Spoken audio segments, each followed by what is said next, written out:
नमस्कार दोस्तों, मैं चंद्रशिव कुमार आप सबका एक बार फिर से गुरु मंत्रा रेडियो क्लास में स्वागत करता हूं।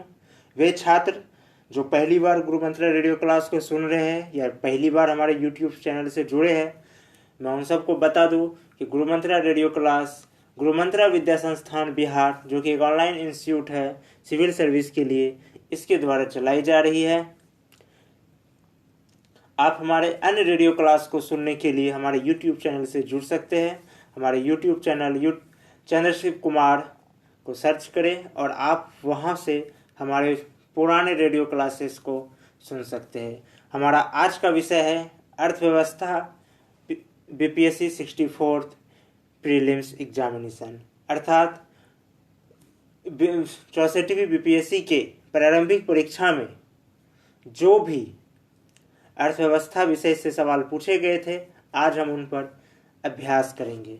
हमारा पहला सवाल है, 12वीं पंचवर्षीय योजना के दौरान, आप सबको मैं बता दूं, 12वीं पंचवर्षीय योजना जो कि अंतिम पंचवर्षीय योजना भी है, 12वीं पंचवर्षीय योजना के दौरान कृषि एवं सहायक क्षेत्र के लिए निम्न में से किस एक औसत वार्षिक विकास दर का लक्ष्य रखा गया था? पहला विकल्प है 3%, दूसरा विकल्प है 3.5%, तीसरा विकल्प है 4%, चौथा विकल्प है 4.5%। मैं एक बार सवाल फिर से पढ़ रहा हूँ, आप सब ध्यान से सुने, ये सवाल अक्सर आते हैं। 12वीं पंचवर्षीय योजना के दौरान कृषि एवं सहायक क्षेत्र के लिए निम्न में से किस एक औसत वार्षिक विकास दर का लक्ष्य रखा गया था? पहला विकल्प है 3%, दूसरा विकल्प है 3.5%, तीसरा विकल्प है 4%, चौथा विकल्प है 4.5%। इसका सही जवाब है विकल्प 3 यानी कि 4%। 12वीं पंचवर्षीय योजना का कार्यकाल 2012 से 2017 था, जिसका उद्देश्य तीव्रतर, सतत एवं समावेशी विकास के लक्ष्य को प्राप्त करना था। यह भारत की अंतिम पंचवर्षीय योजना थी, क्योंकि इसके बाद 2015 से नीति आयोग इसका स्थान ले लिए। इसके लिए समेकित विकास दर का लक्ष्य 9% रखा गया था, जिसे राष्ट्रीय विकास परिषद ने अनुमोदित किया था।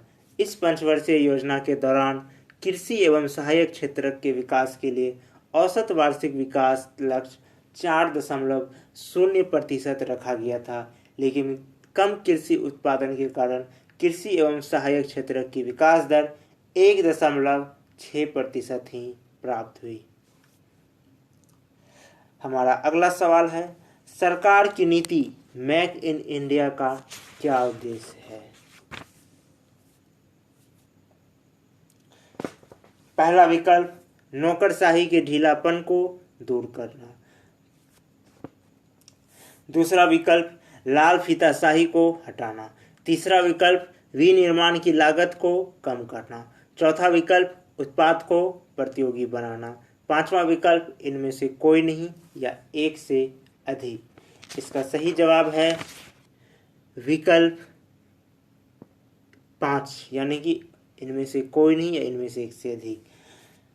यहाँ पर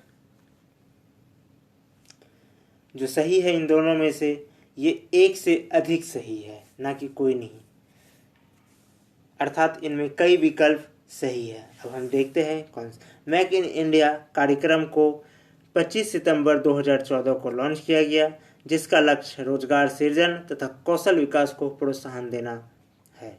भारत को विनिर्माण का ग्लोबल हब बनाना भी इसका एक लक्ष्य है। मेक इन इंडिया कार्यक्रम को 25 क्षेत्रों को लक्षित करते हुए तैयार किया गया है, जिसका संचालन औद्योगिक नीति एवं संवर्धन विभाग एवं वाणिज्य मंत्रालय द्वारा किया जाता है। इस तरह हम देखते हैं कि मेक इन इंडिया के उद्देश्यों में दिए गए उपरोक्त कथनों में से कई कथन यानी एक से अधिक कथन सही है, इसलिए इसका विकल्प 5 सही उत्तर है।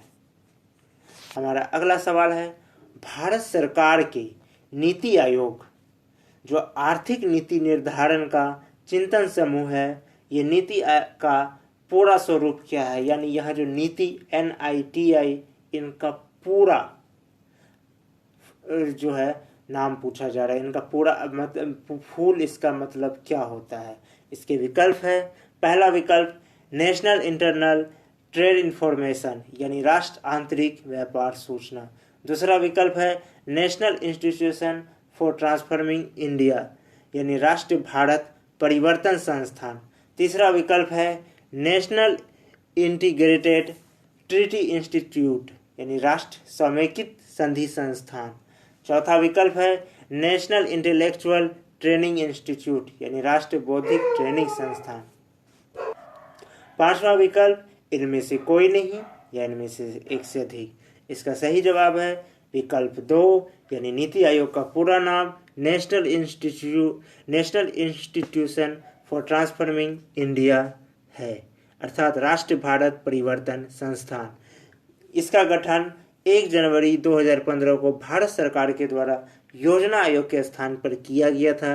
नीति आयोग को भारत सरकार का एक थिंक टैंक भी कहते हैं, जिसका उद्देश्य आर्थिक नीति निर्माण हेतु देश के राज्यों को शामिल करते हुए सहकारी संघवाद को बढ़ावा देना है। नीति आयोग सतत विकास लक्ष्यों को प्राप्त करने में देश एवं राज्यों को सहायता एवं मार्गदर्शन भी प्रदान करता है। भारत के प्रधानमंत्री इसके पदेन अध्यक्ष होते हैं, ठीक उसी तरह जैसे योजना आयोग में भारत के प्रधानमंत्री उसके पदेन अध्यक्ष होते थे।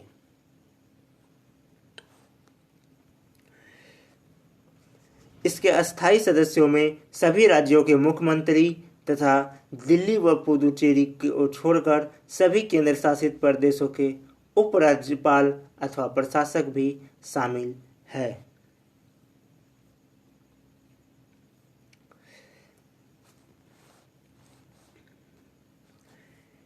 नीति आयोग के और योजना आयोग में कुछ छात्रों को एक कन्फ्यूजन रहती है कि ये दोनों क्या सिर्फ समान है या सिर्फ नाम का अंतर है या इन दोनों के फंक्शंस में भी कुछ अंतर है। आज हम थोड़े बहुत इन दोनों में अंतर को स्पष्ट कर देते हैं, जिससे छात्रों को आसानी हो ये समझने में कि नीति आयोग और योजना आयोग में एक समान है या फिर इनमें इनके फॉर्मेशन में कुछ इनके जो फंक्शन इनके जो कार्य है इनमें कुछ अंतर भी है।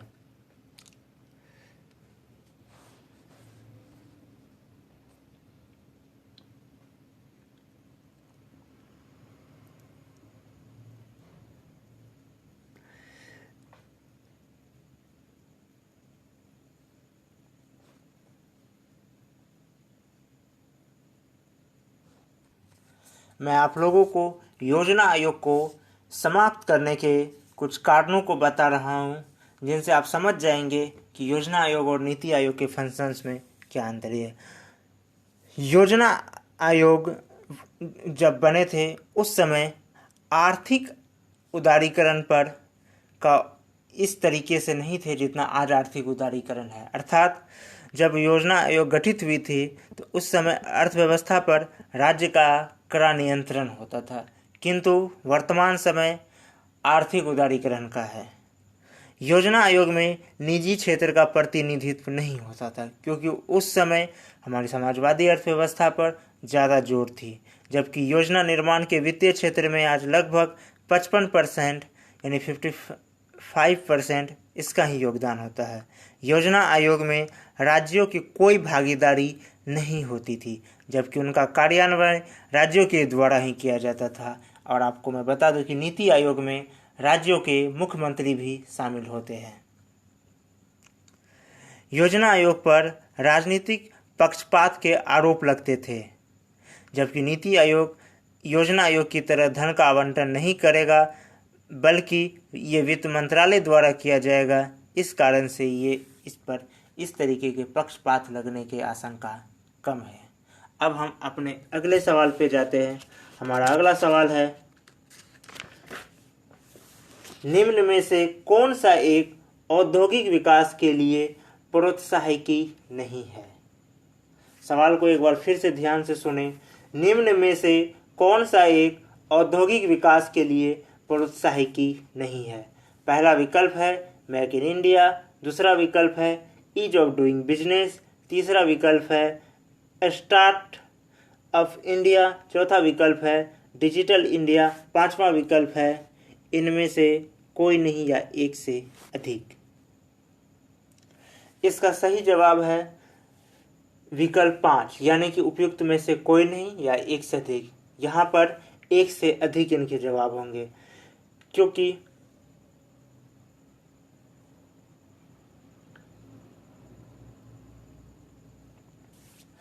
बिहार लोक सेवा आयोग के अनुसार, चूंकि ये बीपीएससी के क्वेश्चन है, तो बिहार लोक सेवा आयोग के अनुसार यहाँ पर digital India and ease of doing business दोनों ही औद्योगिक विकास के लिए जो होते हैं प्रोत्साहकीय नहीं है। लेकिन यहाँ कुछ आलोचकों का कहना है कि ईज ऑफ डूइंग बिजनेस एक रैंकिंग है जो औद्योगिक विकास के लिए किए गए प्रयासों के आधार पर तैयार की जाती है।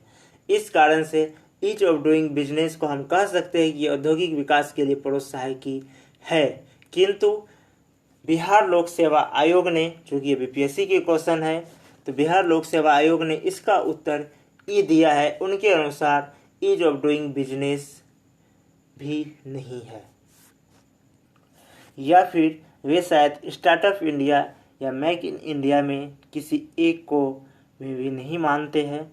अब इनका ये कोई स्पष्टीकरण हमारे पास फिलहाल नहीं है, किंतु आयोग ने इसका जवाब सही विकल्प ई बताया है। वहीं कुछ आलोचकों के अनुसार इसका सही विकल्प केवल डी, यानी केवल डिजिटल इंडिया, यानी केवल विकल्प 4 को माना है।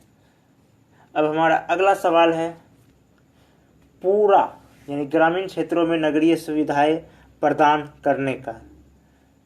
करना प्रारूप किसके द्वारा प्रस्तावित किया गया था? सवाल एक बार फिर से सुने। पूरा एक टर्म है, अर्थात ग्रामीण क्षेत्रों में नगरीय सुविधाएं प्रदान करना, ये प्रारूप किसके द्वारा प्रस्तावित किया गया था? इसके विकल्प है एपीजे अब्दुल कलाम, मनमोहन, दूसरा विकल्प मनमोहन सिंह, तीसरे विकल्प लाल कृष्ण आडवाणी, चौथे विकल्प राजीव गांधी, पांचवें विकल्प इनमें से कोई नहीं या एक से अधिक। इसका सही जवाब है विकल्प 1, यानी डॉक्टर एपीजे अब्दुल कलाम, जो कि भारत के मिसाइल मैन भी कहे जाते हैं। ये भारत के राष्ट्रपति भी रहे हैं। पूरा अर्थात ग्रामीण क्षेत्रों में नगरीय सुविधा प्रदान करने का प्रारूप भारत के पूर्व राष्ट्रपति एपीजे अब्दुल कलाम द्वारा अपनी पुस्तक टारगेट 3 बिलियन में प्रस्तावित किया गया था। इस योजना को ग्रामीण विकास मंत्रालय ने 2 जून 2012 में शुरू करने की घोषणा की। इस योजना के अंतर्गत गांवों में सड़क निर्माण, विद्युत आपूर्ति, संचार नेटवर्क तथा तकनीकी संस्थान स्थापित करके गांवों का विकास करना है। इस योजना को अब श्यामा प्रसाद मुखर्जी राष्ट्रीय ग्रामीण मिशन के रूप में संचालित किया जा रहा है। हमारा अगला सवाल है, निम्न में से कौन सा एक मनरेगा का उद्देश्य है? सवाल को फिर से सुने, यह मनरेगा से संबंधित सवाल है, ये अक्सर आते रहते हैं। निम्न में कौन सा एक मनरेगा का उद्देश्य है? पहला विकल्प परिसंपत्तियों का निर्माण करना, दूसरा विकल्प सूक्ष्म सिंचाई को प्रोत्साहित करना, तीसरा विकल्प जल प्रबंधन, चौथा विकल्प ग्रामीण आय को बढ़ाना, पांचवा विकल्प इनमें से कोई नहीं या एक से अधिक। इसका जो सही जवाब है वो है विकल्प 5, यानी इनमें से कोई नहीं या एक से अधिक। यहाँ पर विकल्प 5 में इनमें से एक से अधिक सही है। मनरेगा का उद्देश्य ग्रामीण गरीबों के लिए परिसंपत्तियों को निर्माण कर उनकी आजीविकाओं के संसाधनों एवं आय में वृद्धि करना है। मनरेगा की शुरुआत 2 फरवरी 2006 से की गई है। इसके प्रावधानों के अनुसार ग्रामीण क्षेत्रों के प्रत्येक परिवार के एक वयस्क सदस्य को 1 वर्ष में 100 दिन का अकुशल रोजगार उपलब्ध कराया जाता है। मनरेगा वर्तमान में पूरे देश में लागू है। इसके अंतर्गत रोजगार की विधिक गारंटी उपलब्ध कराई जाती है। मनरेगा विश्व का सबसे बड़ा रोजगार सृजक कार्यक्रम बनकर उभरा है। इसने ग्रामीण आबादी को शहरी पलायन की प्रवृत्ति कम किया है। मनरेगा ने गांवों में महिलाओं सशक्तिकरण तथा वित्तीय समावेशन को बढ़ावा देने में महत्वपूर्ण भूमिका निभाई है। इसके अंतर्गत कुल रोजगार में महिलाओं की भागीदारी लगभग 55% रही। अतः यहाँ विकल्प 5 सही है, क्योंकि इनमें से कई अधिक तथ्य सही दिए गए हैं। अब हमारा अगला सवाल है, इनमें से किसने गरीबी निवारण के प्रभावपूर्ण अस्त्र के रूप में स्वयं सेवा समूह के विचार को दिया था? सवाल को एक बार फिर से सुने। इनमें से किसने गरीबी निवारण के प्रभावपूर्ण अस्त्र के रूप में स्वयं सेवा समूह के विचार को दिया था? पहला विकल्प अमर्त्य सेन, जो कि नोबेल पुरस्कार पाए हुए हैं, ये नोबेल पुरस्कार से सम्मानित किए गए अर्थशास्त्री हैं। दूसरा विकल्प मोहम्मद यूनुस। तीसरा विकल्प एस चक्रवर्ती। चौथा विकल्प वेंकैया नायडू, जो कि वर्तमान में उपराष्ट्रपति है। पांचवा विकल्प इनमें से कोई नहीं या एक से अधिक। इसका सही जवाब है विकल्प 2 यानी मोहम्मद यूनुस। स्वयं सहायता समूह ग्रामीण क्षेत्रों में गरीब लोगों का एक समूह बनाने से संबंधित है, जिसमें सदस्य अपनी बचत एकत्रित करते हैं और अपने जीवन स्तर में सुधार करने का प्रयास करते हैं। बांग्लादेश के अर्थशास्त्री मोहम्मद यूनुस ने इस बात को नोट कर ले, कभी ऐसा भी सवाल आ सकते हैं कि स्वयं सेवा समूह के विचार देने वाले मोहम्मद यूनुस किस देश से संबंध रखते हैं। तो यहाँ याद रखना है कि वे बांग्लादेश से संबंध रखते हुए बांग्लादेश के अर्थशास्त्री। तो बांग्लादेश के अर्थशास्त्री मोहम्मद यूनुस ने गरीबी निवारण के प्रभावपूर्ण अस्त्र के रूप में स्वयं सहायता समूह के विचार को दिया था। मोहम्मद यूनुस को वर्ष 2006 में बांग्लादेश के ग्रामीण बैंक के साथ संयुक्त रूप से शांति का नोबेल पुरस्कार भी मिला था।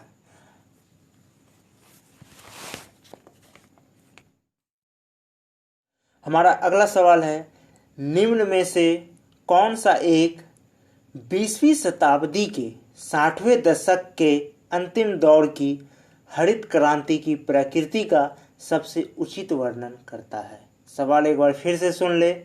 निम्न में से कौन सा एक 20वीं शताब्दी के 60वें दशक के अंतिम दौर की हरित क्रांति की प्रकृति का सबसे उचित वर्णन करता है? पहला विकल्प है हरी सब्जियों की अत्यधिक खेती। दूसरा विकल्प है गहन कृषि जिला कार्यक्रम। तीसरा विकल्प है उच्च उपज किस्म कार्यक्रम। चौथा विकल्प है बीज उर्वरक जल तकनीकी। पांचवा विकल्प है इनमें से कोई नहीं या इनमें से एक से अधिक। इसका सही जवाब है विकल्प 4 यानी बीज उर्वरक जल तकनीकी। भारत में हरित क्रांति 1960 के दशक में डॉक्टर स्वामीनाथन के नेतृत्व में उच्च उपज देने वाले बीज उर्वरक एवं जल तकनीकी के प्रयोग से आई। हरित क्रांति के परिणाम स्वरूप व्यापक स्तर पर कृषि उत्पादों में वृद्धि हुई तथा भारत खाद्यान्न उत्पादन में आत्मनिर्भर हुआ। एम.एस. स्वामीनाथन को भारत में हरित क्रांति का जनक माना जाता है। हमारा अगला सवाल है, निम्न में से कौन सा एक संघीय बजट 2017-18 के अभीष्ट उद्देश्यों में सम्मिलित नहीं था? सवाल को एक बार फिर से सुने। निम्न में से कौन सा एक संघीय बजट 2017-18 के अभीष्ट उद्देश्यों में सम्मिलित नहीं था? संघीय बजट से तात्पर्य है केंद्र सरकार द्वारा पेश किए गए बजट। इसका पहला विकल्प है भारत को रूपांतरित करना।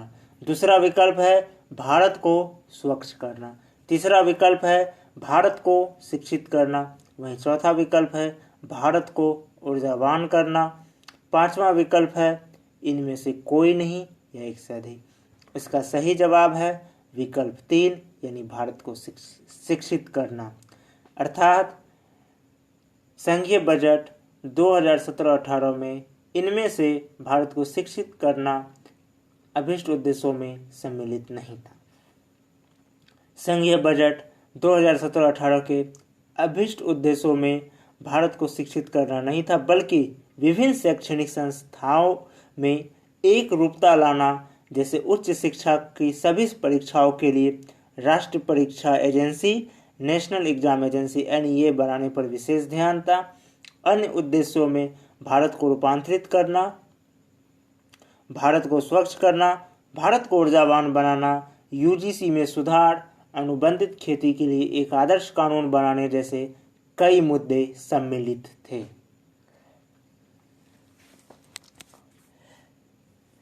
वे छात्र जो गुरु मंत्रा रेडियो क्लास को आज पहली बार सुन रहे हैं, मैं उन्हें बता दूं कि गुरु मंत्रा रेडियो क्लास गुरु मंत्रा विद्या संस्थान द्वारा चलाई जाती है। गुरु मंत्रा विद्या संस्थान बिहार जो कि एक ऑनलाइन इंस्टीट्यूट है और ये सिविल सर्विस के लिए PT, मेंस और आंसर राइटिंग की ऑनलाइन कोचिंग भी देती है।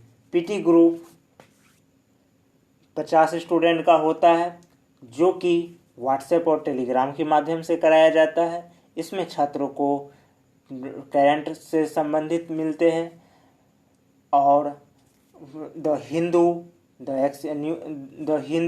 PIB report, down to earth का रिपोर्ट, द इंडियन एक्सप्रेस का रिपोर्ट हिंदी में इन सब का विश्लेषण मिलते हैं और मॉक टेस्ट भी लिए जाते हैं एवं करंट से संबंधित PDF और GK GS से संबंधित PDF मिलते हैं। वही आंसर राइटिंग ग्रुप में इन सब के साथ साथ उन्हें आंसर राइटिंग भी कराया जाता है टेलीग्राम चैनल के द्वारा, जो कि 35 स्टूडेंट का एक ग्रुप होता है आंसर राइटिंग का। और मेंस क्लास 4 से 5 स्टूडेंट का होता है जिसमें कि एक व्हाट्सएप ग्रुप बनते हैं और एक सब्जेक्ट सुबह 8 बजे से पहले और एक विषय रात 9 बजे के बाद कराए जाते हैं प्रतिदिन। इसमें 3 घंटे के क्लास होते हैं, यानी कि दोनों सब्जेक्ट मिला के 3 घंटे का क्लास कराया जाता है व्हाट्सएप कॉलिंग के जरिए, और ज़रूरत पड़ने पर वीडियो कॉलिंग के भी जरिए क्लास कराए जाते हैं। इसमें सिर्फ 4 से 5 स्टूडेंट होते हैं। इन सब का डिस्कशन भी कराए जाते हैं, नोट्स भी लिखाया जाता है और क्लासरूम की तरफ फुल डिस्कशन होता है। एक सामान्य शब्दों में मैं कहूँ, पूरी तरह से क्लासरूम इन्वायरमेंट दिया जाता है। जो भी छात्र हमारे PT, मेंस या आंसर राइटिंग के किसी भी ग्रुप से, इनमें से किसी भी ग्रुप से जुड़ना चाहते हैं, वे हमारा से कांटेक्ट कर सकते हैं व्हाट्सएप और टेलीग्राम के माध्यम से। हमारा कांटेक्ट नंबर नोट कर ले, 9135904639, 9135904639, 9135904639। और एक और सूचना है जो मैं आप सबको बताना चाहता हूँ, गुरु मंत्रा रेडियो क्लास के 10वें एपिसोड बहुत ही खास एपिसोड होने वाले हैं, इसे ज़रूर सुनें। ये सिर्फ सिविल सर्विस के लिए है नहीं, बल्कि जितने भी कंपटीशन होते हैं उन सब के लिए महत्वपूर्ण है, क्योंकि 10वें एपिसोड में जो आपके अभ्यास कराए जाएंगे, जो आपको अभ्यास कराए जाएंगे, उससे कोई एक ना एक प्रश्न जरूर लगभग हर एग्जाम में आते हैं और सिविल सर्विस के छात्रों के लिए और ज़्यादा महत्वपूर्ण है, क्योंकि उसमें उनके मेंस की राइटिंग के लिए, अर्थात गुरु मंत्रा रेडियो क्लास के 10वें एपिसोड में जो अभ्यास कराए जाएंगे वो सिविल सर्विस के छात्रों के मेंस के जब वो राइटिंग करेंगे, प्रैक्टिस करेंगे, उनके लिए वे बहुत ही महत्वपूर्ण साबित हो सकते हैं। अब हमारा अगला सवाल है, निम्न में से कौन सा एक कृषि में उत्पादकता बढ़ाने का रास्ता है? हमारा सवाल है, निम्न में से कौन सा एक कृषि में उत्पादकता बढ़ाने का रास्ता है? पहला विकल्प कुशल सिंचाई, दूसरा विकल्प गुणवत्ता युक्त बीज, तीसरा विकल्प कीटनाशकों का प्रयोग, चौथा विकल्प उर्वरकों का प्रयोग, पांचवा विकल्प इनमें से कोई नहीं या एक से अधिक। इसका सही जवाब है विकल्प 5, यानी इनमें से कोई नहीं या एक से अधिक। मैं इसकी व्याख्या मैं थोड़ा विस्तार से मैं आपको ये बता दूं, फिर आपको इनके जवाब स्पष्ट रूप से आप समझ पाएंगे। कृषि में उत्पादकता बढ़ाने के लिए कुशल सिंचाई, उत्कृष्ट बीज, ऑर्गेनिक उर्वरक एवं ऑर्गेनिक कीटनाशक का प्रयोग अनिवार्य है। वर्तमान में हरित क्रांति के द्वारा उपरोक्त विधियों को अपनाकर उत्पादकता में तीव्र वृद्धि की गई है। अतः इस तरह से हम देखें तो विकल्प में दिए गए सभी विकल्प सही है। अतः इसलिए इसका सही उत्तर विकल्प जो है वो 5वां विकल्प है, यानी इनमें से एक से अधिक।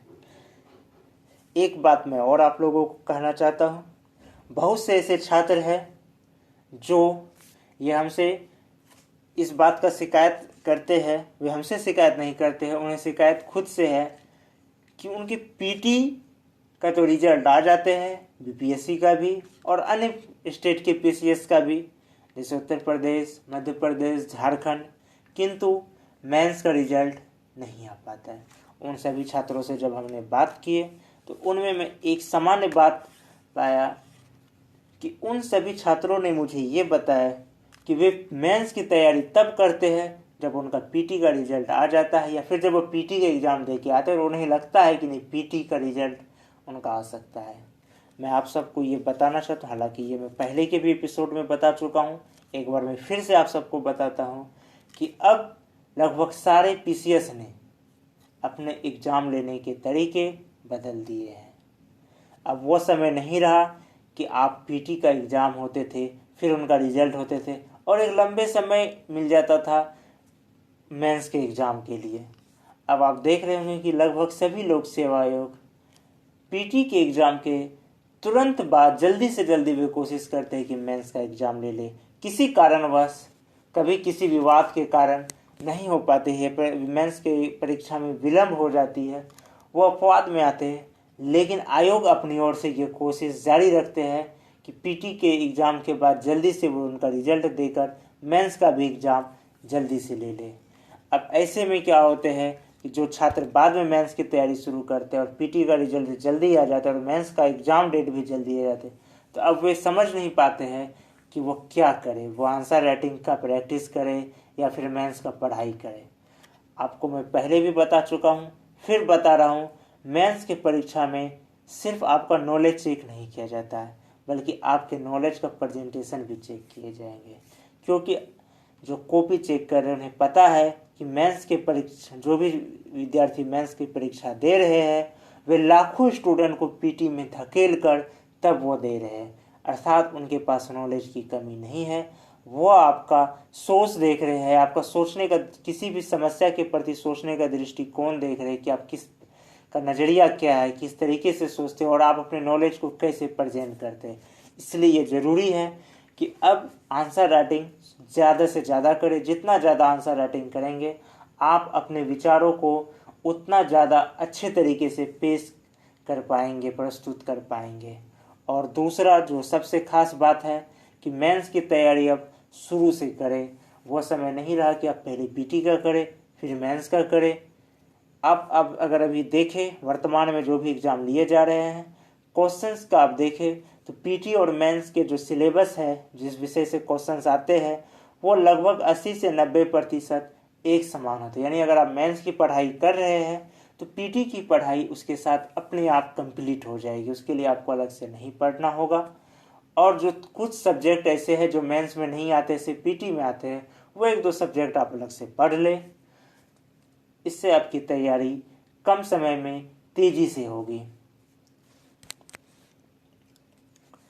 एक और बात मैं बता दूं, पीटी की तैयारी के लिए इस बात का खास ध्यान दें कि जिस भी एग्ज़ाम के, जिस भी पीसीएस के आप पीटी की तैयारी कर रहे हैं, तो उसके जो प्रीवियस ईयर है, उसके प्रीवियस ईयर के सवालों को व्याख्या सहित पढ़ लें, या फिर आप हमारे बीपीएससी के आप हमारे गुरु मंत्रा रेडियो क्लासेस से आपको रेगुलर मिलते जाएंगे। सारे अब तक जितने भी पीसीएस हुए हैं, बीपीएससी द्वारा अब तक जितने भी एग्ज़ाम लिए गए हैं, उन सबके सवालों का इसी प्रकार व्याख्या सहित कराए जाएंगे आपको अभ्यास। और जब भी उसका फॉर्म भरते हैं, आप इस बात को गौर करें कि लगभग किसी भी एग्ज़ाम का फॉर्म भरने से लेकर के एग्ज़ाम तक के बीच में कम से कम 45 से 50 दिन का समय ज़रूर मिलता है। तो ये जो 45 से 50 दिन का समय मिलता है अप्लाई करने के बाद, इस 45 से 50 दिन में आप प्रतिदिन एक सेट का प्रैक्टिस जरूर करो और उसके व्याख्या जरूर पढ़ें। यदि आप प्रतिदिन 200, 150 या 200 क्वेश्चन का सेट करते हैं तो कम से कम आप 7,000 से 10,000 के बीच आपका क्वेश्चन प्रैक्टिस हो जाएगा, जो कि पीटी की परीक्षा के लिए बहुत महत्वपूर्ण उपयोगी साबित हो सकते हैं। अतः मैं एक बार फिर से यही आप सबसे कहूँगा कि अब परीक्षा की तैयारी करने का अपनी रणनीति को बदले। अगर आपका पीटी हो रहा और मेंस आप नहीं निकाल पा रहे हैं तो इसका मतलब है कि आप आयोग के बदलते हुए रणनीति को नहीं समझ पा रहे हैं या उनके अनुसार नहीं चल रहे हैं। इसी के साथ मैं आप सबसे इजाज़त लेता हूं। अब हम फिर बहुत जल्द आपसे गुरु मंत्रा रेडियो क्लास के अगले एपिसोड में मिलेंगे एक नए विषय के साथ। तब तक के लिए मुझे इजाज़त दें। आप सबका धन्यवाद और आप सब जिस भी परीक्षा की तैयारी कर रहे हैं उसके लिए हमारी ओर से शुभकामनाएं।